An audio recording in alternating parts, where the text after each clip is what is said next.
Okay, well, good afternoon.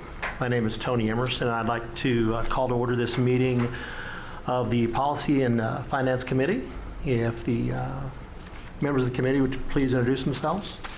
Richard Harmon, District 9. And my name is Tony Emerson. I'm the chairman of the committee from District 4. The first order of business is to approve the minutes from the August 25th meeting. I'll entertain a motion. So move. Seconded. All in favor, say aye. Aye. Aye. Opposed? Motion carries 2-0. The second item is to finalize the proposed amendments to Topeka Municipal Code Title II. And I would recognize our city attorney, Mrs. Robertson. Thank you, Councilmember Harmon Emerson, or Henderson. Thank you. You all have received a memo, I believe it was dated October 10th.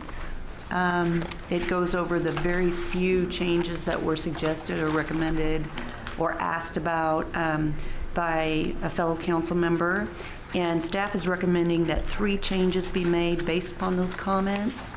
And I could go through each of those changes, which are shown in blue highlight on the revised ordinance that you all should have in your packet.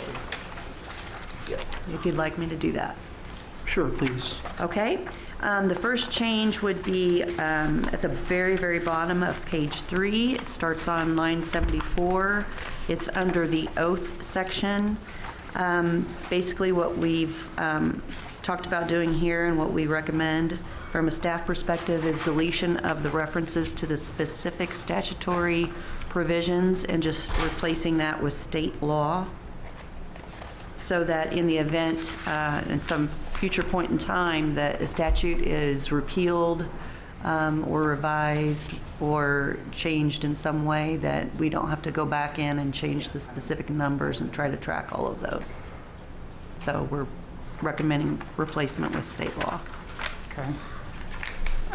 The second revision is found on towards the top of page 10.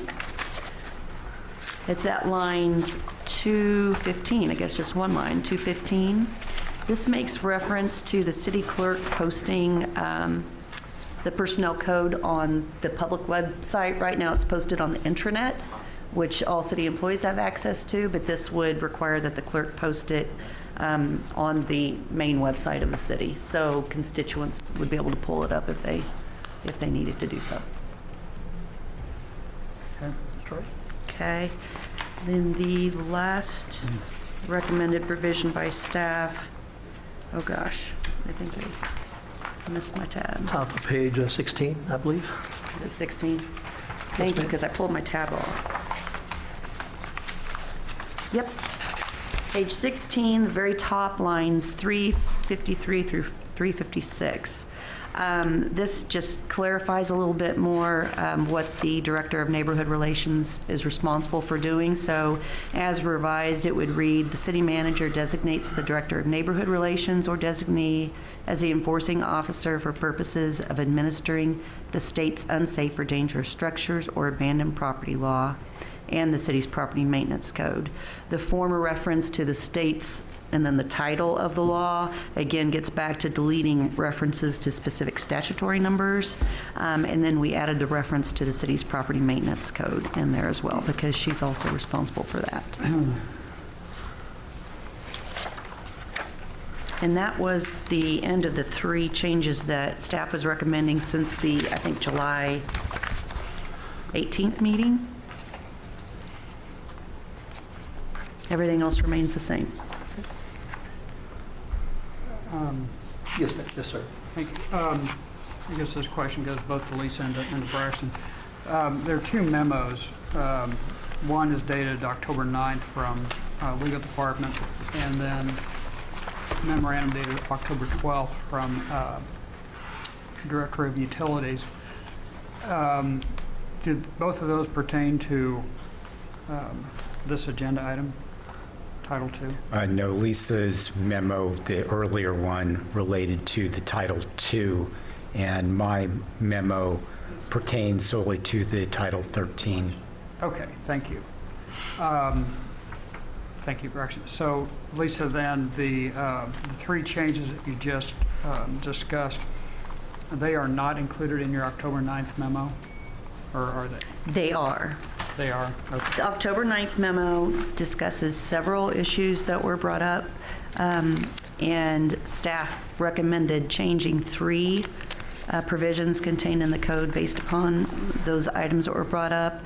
A couple others were just resolved through the clarification that staff provided, and I believe there's one where staff recommended that no additional changes be made from those that were made on July 18th. Okay, so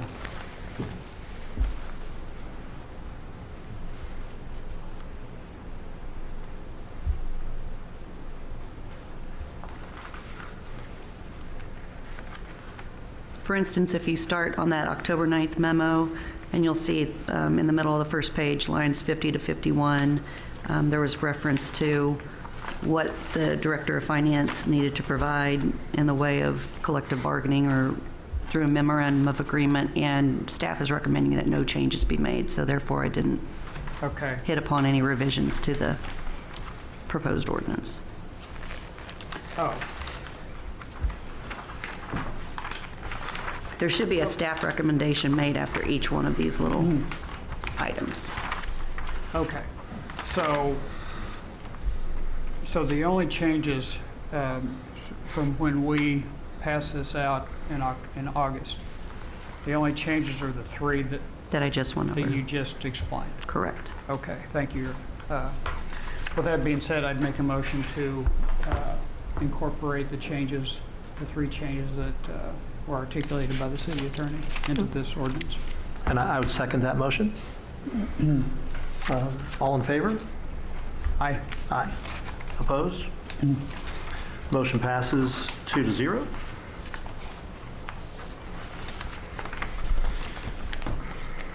Okay, we now move on. Councilmember? Yes. Peters. Yeah, I got a question. Yes, sir. Got here a little bit late because I tried to show up at 1 o'clock today here and found out there was no meeting at that time. I went home, printed off the notice of the committee meeting.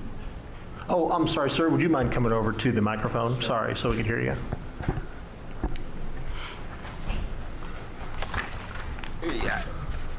I have an interest in some things going on down here. Showed up at 1 o'clock, which was originally posted, was supposed to be here, and they said, well, they're having no meeting. And so they called around, found out it was supposed to be at then 4 o'clock at the law enforcement center. Go down to the law enforcement center, and they said no, so called the city clerk's office, and somebody answered the phone. Says, oh, it's here right now. Well, what about proper notice? I went home after the meeting, not being here at 1 o'clock. 1:30, I printed off, and the notice still said 1 o'clock at this building. And I use, apparently there's more than one place you publish the notice of a meeting. My contention is they all need to be correct, not just correct on one site.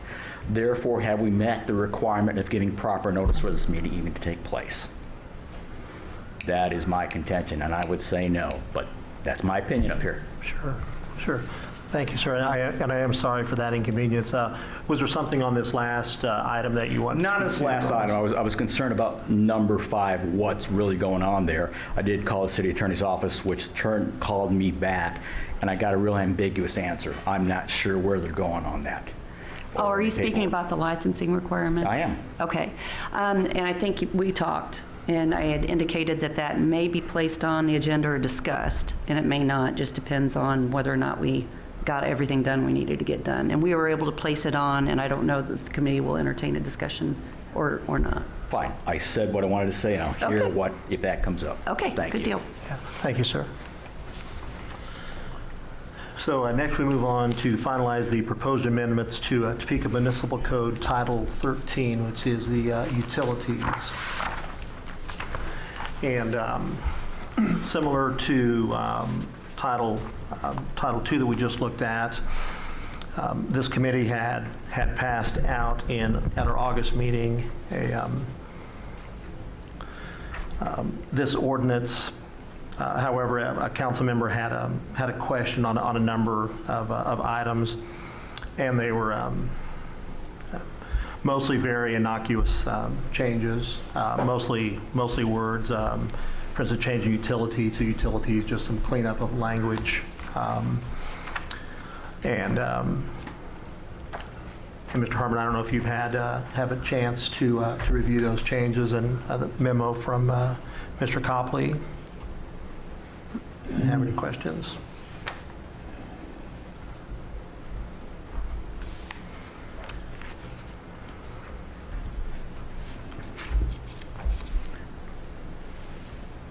So, Braxton, I've got your memo that's dated today.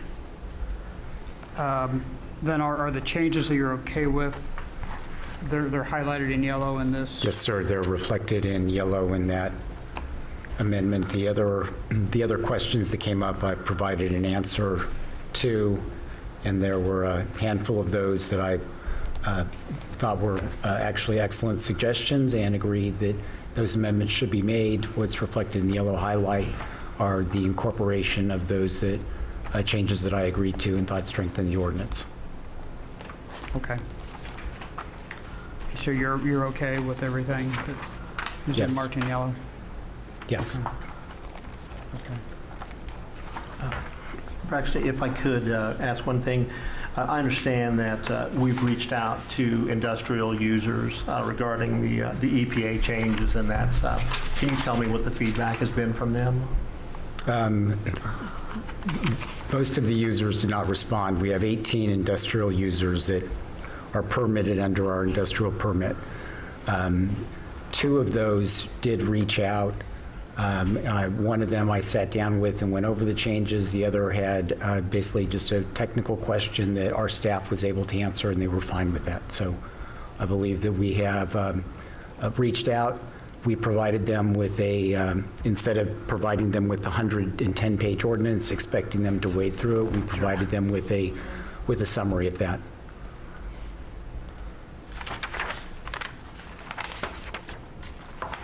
Fantastic. Well, thank you.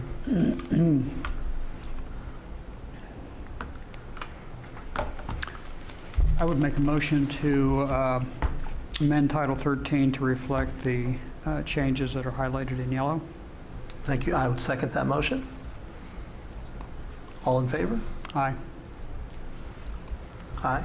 All opposed? The motion passes 2-0. I guess my only question, we've amended it. Do we now need to pass them out of committee, or is what we did I'll enough? defer to the city. Last time, y'all passed out with a do recommend approval, I guess, of the Title II and Title 13 amendments.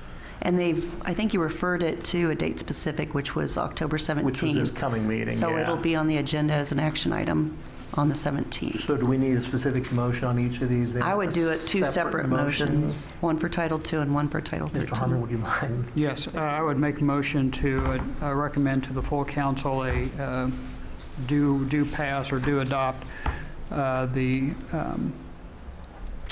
revisions to Title II. I'd second that motion. All in favor? Aye. Opposed? Motion passes 2-0. As a follow-up, I would make a motion to recommend to the full council approval and adoption of the proposed amendments to Title 13.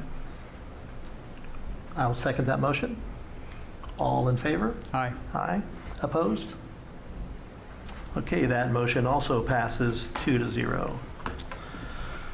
Okay, the next item is the license code amendments, and I would recognize Brenda Younger, who would introduce these. Thank you, Jill. I'll take Braxton's spot. Okay, good afternoon. Brenda Younger, City Clerk. We added these items to the agenda, and after looking over it with the legal department, staff would like the committee to consider changes to the open after midnight, the dance hall, and scrap metal dealer licensing.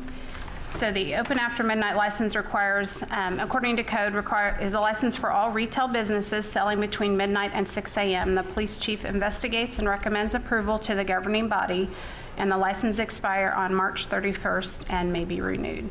Currently, we have 138 active open after midnight licenses. So the changes we're requesting are to eliminate governing body approval. The clerk would approve after investigation by the police chief, and that's in lines 21 through 25 of the ordinance. And then the second change would be the definition of nuisance to reflect the definition in the Uniform Public Offense Code for Kansas City, the UPOC, and that's outlined in lines 61 through 68. The second request that we want you to look at is for dance hall license, and that license is for public dance halls and regulates these venues. License expires on December 31st and may be renewed. Currently, there are only 14 licensed for this. The first change we are requesting is to eliminate governing body approval. The clerk would approve after investigation by police chief and fire chief, and that's outlined in lines 253 through 258. And the second would be to eliminate redundancy regarding license revocation, which is already covered in TMC 505.100. That's in lines 266 through 272. And then the third would be to provide the police chief with the power to suspend a license if a public nuisance is found to exist, and that's outlined in lines 273 through 292. The third license is the scrap metal dealers, and that is basically, we would like to repeal that in its entirety, as state law now governs this matter and specifically preempts cities from regulating this. The other aspect to this is that basically with the open after midnight in the dance hall, we want to streamline the process so it's easy for the customer to come in and get this license. Right now, with the governing body approval, we can go through and a person can apply for an open after midnight, and it goes to the police chief and he can approve it. And typically, he runs through his investigation and then sometimes responds within a day or two or the same day, and that would allow us to give those, issue the license on the spot. That we've run onto a couple instances over basically the holidays, maybe New Year's Eve, things like that, where people have come in and run up to the last minute as far as planning big parties and need the open after midnight. They already have all their other licensing in place, but don't typically stay open after midnight on any other night of the week, but would like to have that in place.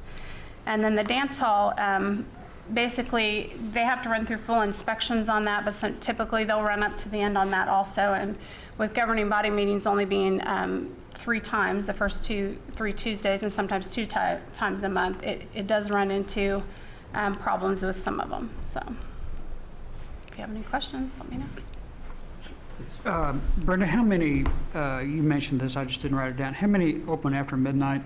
Currently, we have 138 that are active. Okay.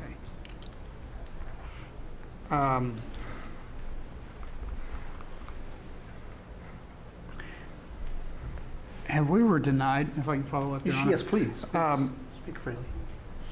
Have we were denied an after midnight application? I know that I can probably count 1 or 2 times that I can recall where it was not actually denied but revoked and maybe suspended for a period of time.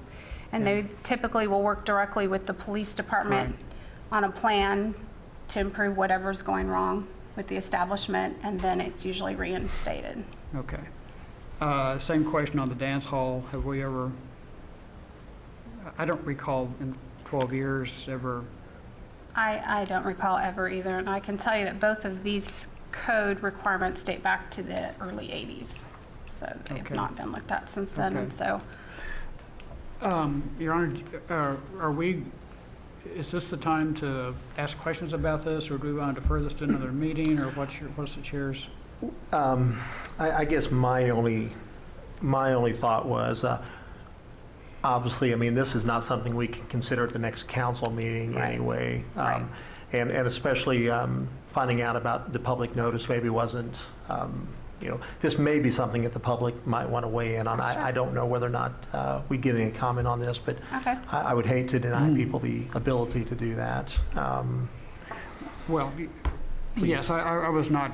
I agree. I was not suggesting that we pass anything out today. I just didn't know whether this was the proper time to ask questions about it, or whether we just want to have a separate meeting just devoted to these issues. you know, for example, I would be curious at some point to know what, like on the open after midnight, what the police are looking at when they go out to investigate. I don't know what they're investigating. Same thing on the dance hall. I don't know what the police and fire chief are really looking at when they. I think I can see that question come up if it goes before the full council. If the council is being taken out of the process, I think there's going to be justifiably questions asked about what is the process, and so that the council has a comfort level that the public's not being placed at risk. Sure. By bypassing the council. So certainly we can take that up at a later date. And I agree with you, Mr. Chairman, that particularly after Mr. Delap's comments, we do want to make sure that adequate and proper notice is given so all interested parties can have a chance to participate. Yeah, so I would ask that maybe we try to schedule a meeting sometime perhaps in November. Sure. To maybe look at this, and that would give time for the public to be notified, and also to get some police department get some answers to these types of questions. Now, on the scrap metal dealers, that's not something we really need to discuss as a committee, correct? If it just needs repealed, there's been a number of things just as a council.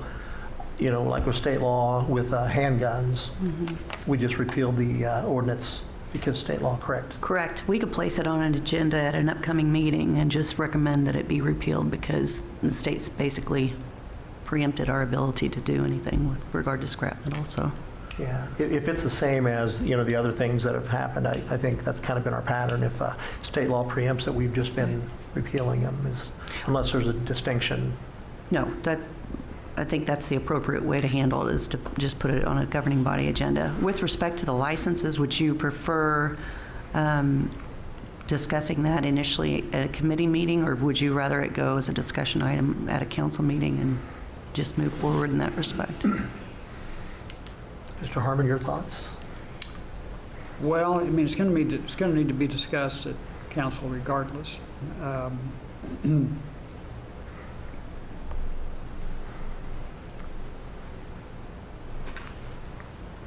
Probably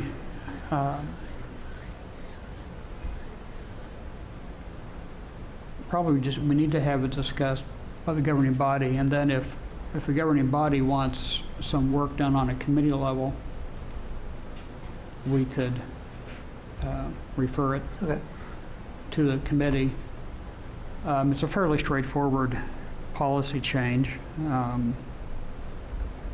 think it's going to have to come before the council anyway. So, Yeah, Councilmember Harmon, I think it's helpful just to have heard you all discussing it so that we kind of know what things we should have ready for the council to hear, like some information from the TPD based upon, okay, do we have a form or a checklist or anything that we take when we go in, or do we just, you know, write notes and submit it in report form? But we can have all of that, I think, ready when we have a discussion item scheduled.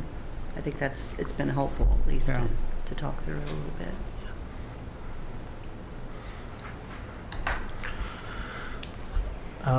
So if that's the case, do we need to do anything with it at all as a committee? No, If I we're don't going to think have so. okay. We can just place it on an upcoming agenda, council agenda. Brenda, in talking to you earlier, though, I really appreciate you, though, looking for ways to be more, you know, customer oriented, because again, you know, talking to a gentleman who had had some dealings getting a license, not through your organization, but through another governmental body. Just telling about all the running around throughout town. He was just frustrated, and I just really appreciate that you're trying to streamline things. So thank you for doing that. No problem. One other question. Brenda, the open after midnight, the license expires on May 31st. The dance halls expires on December 31st. Is there any value in have a consistent end date, whether it's a calendar year or whether is there any I believe there's value having it at a calendar year at the end of the year. I think it's easier for people to remember as far as renewal and things, but as far as the reasoning for the April date, I'm not sure behind that. Yeah, I'm just thinking that it might be cleaner, it's easier for folks to remember Sure. if it's on, everything's on a calendar year, it just might be, as long as it doesn't create a administrative headache for you and your staff. Right. Maybe, I don't think there would be a problem with that. We'd have enough time to prepare and let people know. okay. Because we just made some recent changes to the transient mobile food and stuff like that, and we put them on a calendar year from January 1 to December 31st for that reason. That'd be something else to consider. Okay. Comes back Sure. up to the full council. Okay. Okay. And was that maybe because of, obviously December 31st being at midnight being such a, a night for midnight Maybe, things? I mean, maybe. I don't maybe it could be January. Well, anyway. Tell us more about your plans than we are. No, trust me. Trust me. It's the most boring. I'm the most boring person in the world. 9 o'clock usually. It's over like an Icelandic time, so Greenwich Mean Time. So, with that, there was. I know you were here last time talking about the landlord issue, correct? And there was a resolution to that, correct, administratively? Yes, there was a change made administratively for the everything Okay. I just wanted to make sure you knew that. Yes. Government in action, sir. Thank you. Okay. Are there any other items? Mr. Harmon? No, nothing, Your Honor. Anyone? All right, then, need a motion to adjourn? I'll make a motion. Make a motion to adjourn. I second that. I guess, all in favor? Aye. Aye, okay. All opposed? We're adjourned. Thank you, everyone. Thank you.